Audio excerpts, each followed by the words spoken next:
Today, the U.S. president announced a major change to the military that seems likely to affect the wars it chooses to fight in the future.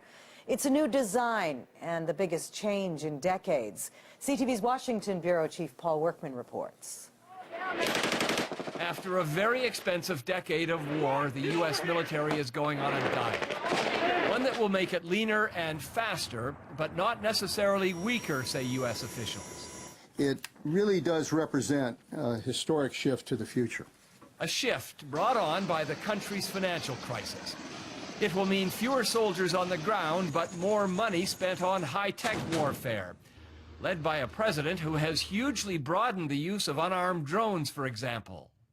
So yes, our military will be leaner, but the world must know the United States is going to maintain our military superiority with armed forces that are agile, flexible, and ready for the full range of contingencies and threats.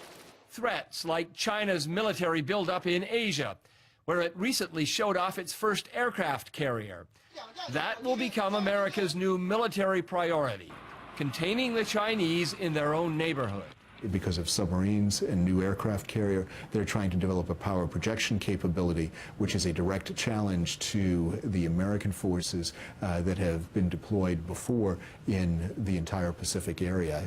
Hundreds of billions of dollars will be sliced from the U.S. budget, clearly affecting America's ability to fight two long ground wars at the same time. There's no question that we have to make some trade-offs, and that we will be taking, as a result of that, some level of additional but acceptable risk. The defense cuts are already hurting American jobs. Boeing announced this week that it's closing a big airplane factory in Kansas, affecting 2,100 workers, and there's a lot more of that to come, Lisa. Okay, Paul, in Washington tonight.